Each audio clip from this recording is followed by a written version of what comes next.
Hey guys, so today we are going to be going over Rebecca, arguably the best free unit in the game. So let's get right into it. Starting off with her Kaigen. Now you guys will not have Kaigen when you first get her, she'll just be a level 85 unit. However, she is perfectly capable of doing great things at level 85. I used her on Neo Vita floor 112 as my carry at level 85 way back when. She's a great unit, even with just 85. However, once you get her Kaigen, however, she's going to get even better. Now, obviously, Gate 1 is going to be for the raw stats and the HP.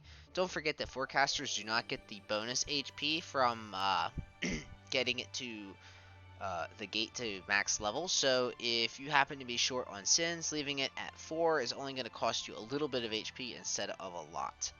Do keep that in mind. You will lose other stats though. Moving on to Gate 2, however, it's going to upgrade the HP and Dark Resistance passive from her Magic Meister kit. From 15% HP, 20 Dark Resistance to 25% HP, 20 Dark Resistance, and 20% Luck. Luck being the key multiplier in her Thunder AoE. You should not level Rain on Rebecca, by the way. If you do, you've kind of messed up. Moving on to Gate 3. Now, her normal leader skill is 40% HP and 30% plus 30 magic modifier to Lustberg units. This is a really good leader skill, especially when it came out. Nowadays, it's a little more like it's not quite as shiny per se because of Nenso leader skills. However, Rebecca had one of the best region leader skills that we'd ever seen. Don't forget that her Thunder AoE and her Wind Nuke both scale off of Magic Modifier, making this a really good leader skill to have for her. And Lustberg has a lot of magic units and of all different elements, allowing you to abuse the Lustberg region. It was a really good leader skill when it came out. It still is a decent leader skill. Maybe not so much now as it used to be, but she'll be great when it comes out.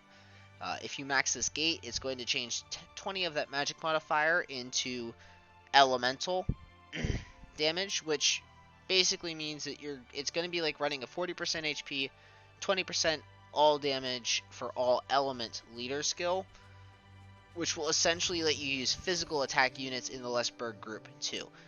However, I don't think this is worth it personally, because there just aren't that many good physical attackers outside like maybe yours or something in the Lustberg group. I just think it's a waste of 2 sins. If you want to do it, go ahead. I'm not going to stop you. It still is a good leader skill. I just don't quite think it's worth the 2 sins. I'd rather use those sins somewhere else. Now, as for the Gate 4, once again, this is more stats, maybe some luck and magic attack on the level up. However, it's nothing too big.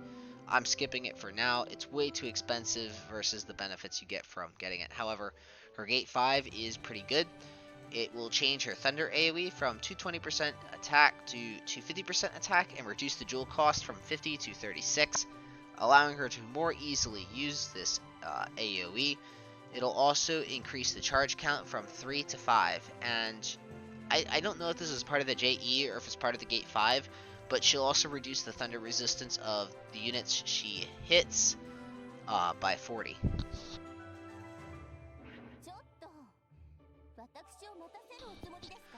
Now, Rebecca has 2 Nensos, one limited, one free, and we're going to be going over the free Nenso here because it's the one I have. I'm not going to be going in depth into the limited Nenso. It is obviously going to be better. However, her free Nenso is quite good in of itself. Now, for the Nenso itself, its base stat is magic defense, and it's going to give Lustberg units magic defense.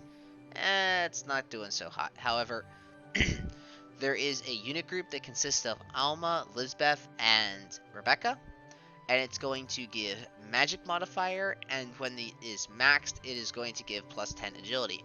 Remember, this is a free Nenso. You should be able to max this with no issues at all. And it's going to end at 16 magic modifier and 10 speed, making it a relatively good Nenso to have.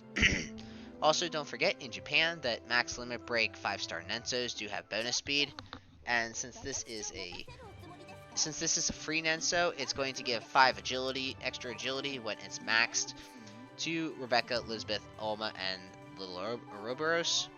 So keep that in mind. It'll give you 5 additional speed as well eventually.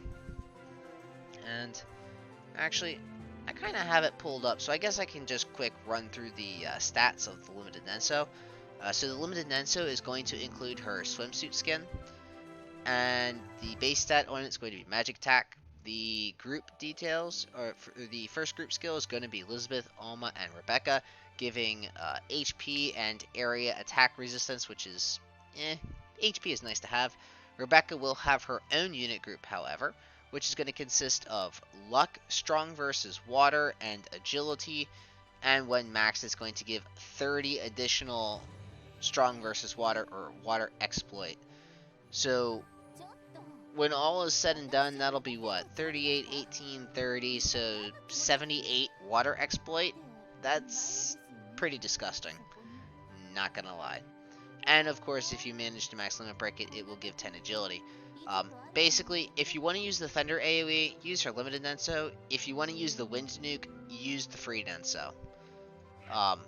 Honestly, the best part of the Summer Nenso, or the Swimsuit Nenso, however, is going to be the VCR, which once again, I do not have, because obviously I do not have the Nenso, but it's going to give 10 Thunder damage, 10 Magic Resist, 40 Sleep Resistance, and +1 Jump, as well as giving her 50 Luck and a 5% auto jewel regen rate, which is freaking nuts. I really do want this Nenso. There were other Nensos I wanted before it though, so I haven't focused it yet. However, this Nenso is now shortlisted for my Rebecca, especially because she has Kaigen now.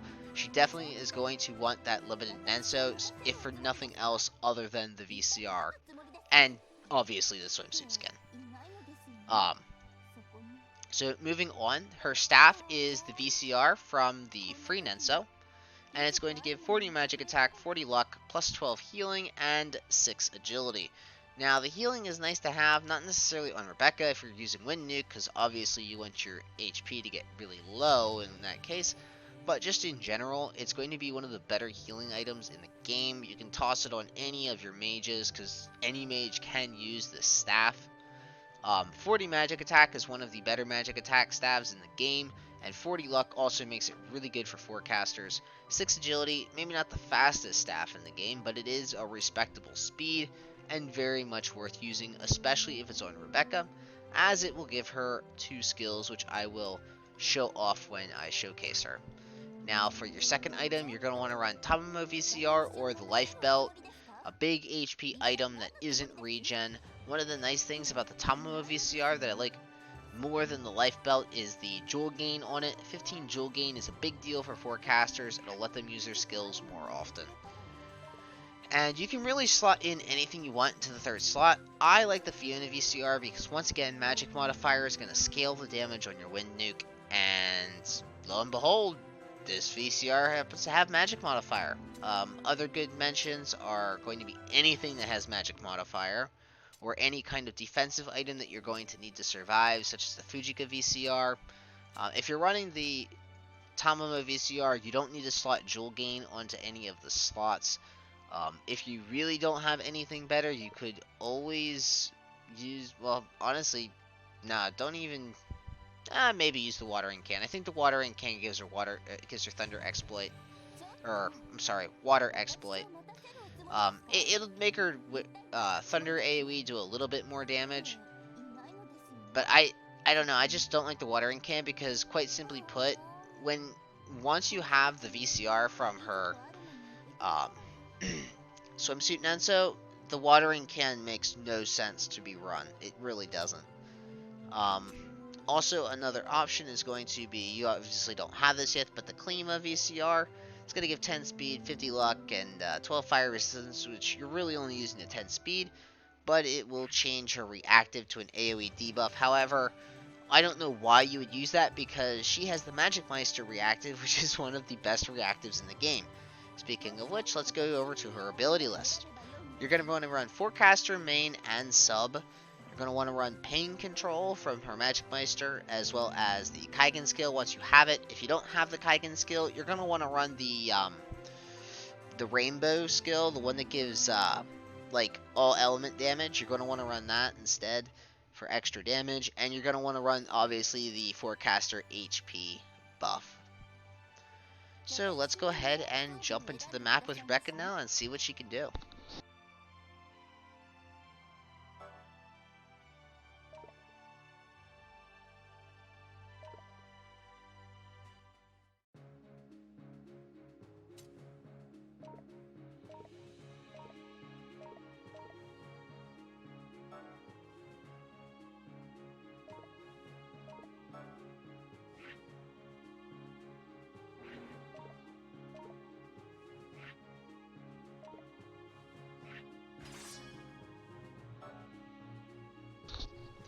So I'm going to be running her with her own leader skill because generally when I run Rebecca, she is my leader skill.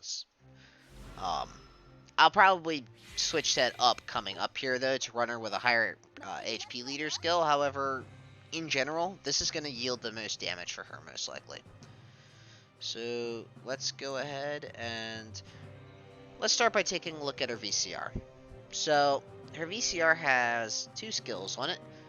3 skills if you actually go and get yourself the one of the Nenso skills. This is I'm sorry, the Weapon Kaigen skills. This is a Weapon Kaigen skill. I'm not going to show it off today.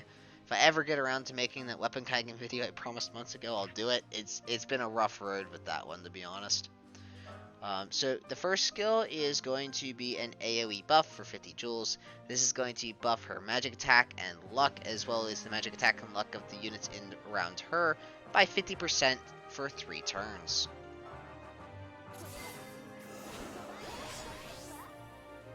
Now obviously this is going to up the damage of her Thunder Aoe, which I will just go ahead and show off right now. I'm not going to actually cast it because you guys already know what this does.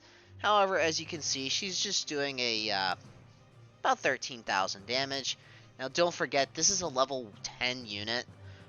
This is especially true on this map.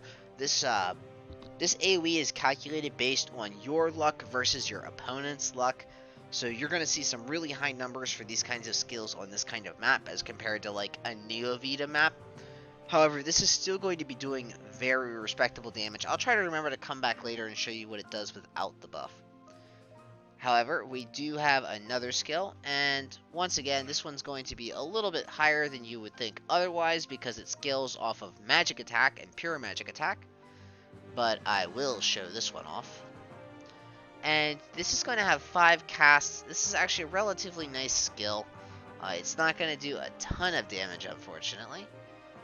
But it is a nice skill to have if you need a little bit of extra chip damage. It's not super expensive. Has some AoE.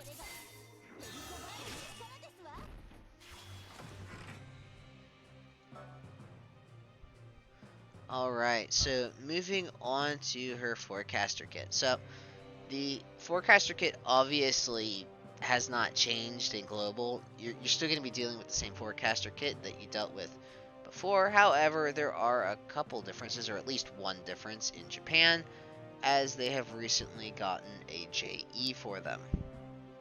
So I'm just scrolling through right now because in standard Mal preparation, I went into this and did not research at all. My research is playing the game. Let's get Rebecca's HP down a bit.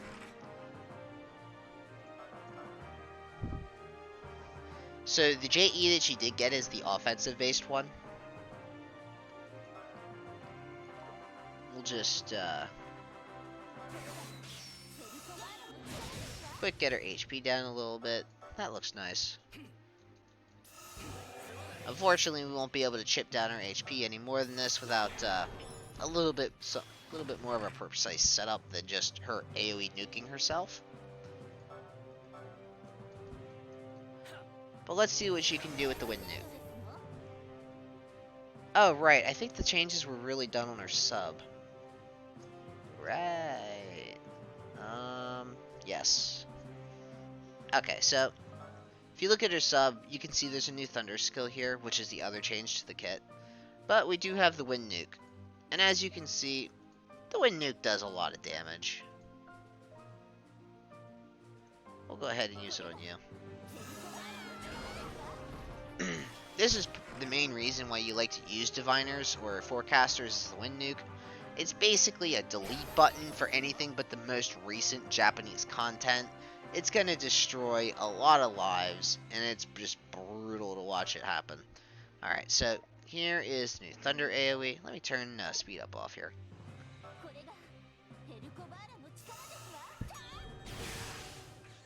Yeah, nothing super special. Most JE skill animations aren't, but as you can see, Rebecca has gained some new nice toys to play with. This obviously is replacing the fire AoE around her. I don't see any actual effects on the skill itself though, so it looks like it's just going to be straight up damage. Other than that, nothing else has really changed in her kit. Rebecca's just, remember, this is a free unit, and that's kind of the point I'm trying to get across here. Rebecca isn't a super special unit. She doesn't have a super special kit. In fact, she's going to basically do the same thing that any forecaster is going to do. The difference is, unlike other forecasters, she's free. She's completely free. There is zero reason for you to not pick her up. She is an excellent unit. You definitely should. You should definitely max her, and honestly, you're probably going to use her. It's really not that hard to farm her up to 85. Now, her EX map, which is actually something I am going to showcase in this one. Now that I've kind of thought about it, it might not be a bad idea to show you the gimmick ahead of time, so you guys know how to approach this EX+. So if you don't like spoilers on your EX maps, you might want to head off now. You have been warned. It's not like I'm going to teach you how to beat the map. I'm just going to teach you the best way to deal with the gimmick. At least one of the gimmicks. I'm not going to actually teach you how to do the whole map. So, the thing about this map is one of the clears is going to be all light units, and Rebecca isn't required for any of these clears, so let's go ahead and set up a light team here. Nowadays, I like to use Moa as my lead, almost exclusively. Zane's a good idea, probably too. Who else do I want? Maybe I'll use Tilter Torito just because I like using Torito. She's one of my favorite designed units. It's such a nice unit. So you're gonna want to place a tank on spot 4. That's the main thing. Tank on spot 4. If you use a Merc, that's going to be your effective slot 4. Keep that in mind. I'll just throw Suzuka and Neko in here just for shits and giggles.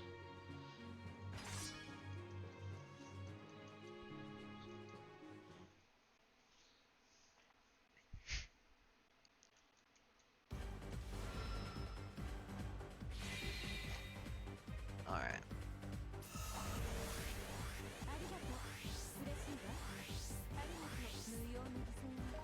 So I'm going to have to pass a couple turns here in order for you to see what's happening. But as you can see, there's a relatively high HP boss. This plane up here is immortal. And you've got all of these archers around here. And you've got these mages on the side. As well as a couple of other things. I'm only going to be teaching you the gimmick with the archers today. There are other gimmicks on this map, I promise. Now you're going to want to bring your tank up around here, because reasons. And that's all I'm telling you.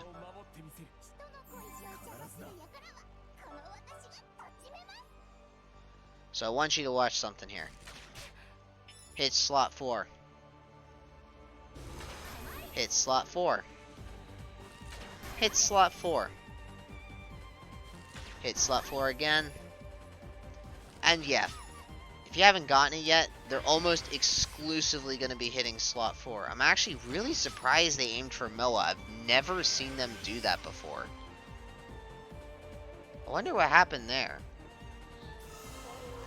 Well, anyways, the point is, the archers should be aiming for slot 4 as long as your positioning doesn't get weird. Maybe I just moved Moa into some weird position where they just didn't like it or something. But in general, they're always going to target your 4th slot unit. So don't put a support on your slot 4. You're going to regret it. You're going to lose your no death run. Do you even need no death for this? Yes, you do. No death is the thing. So get the best tank you can get onto your slot 4. if you can't run it with all light, that's fine. It's not...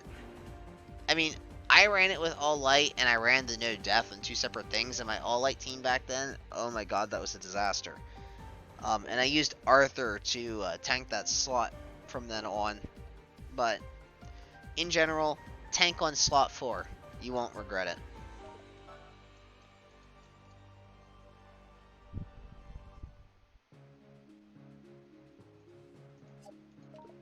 And the reason I told you about that is because you actually have to be able to do that quest in order to get all the frags you need to 85 her.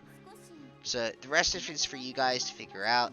I'm sure there'll be strategies coming out on Reddit and Discord and stuff within like an hour or two of the patch where she goes live, or the update or whatever. So if you can't figure it out yourself, I'm sure someone will figure out a strategy for you guys to do. Other than that, yeah, Rebecca's a great unit to have. Definitely pick her up if you can.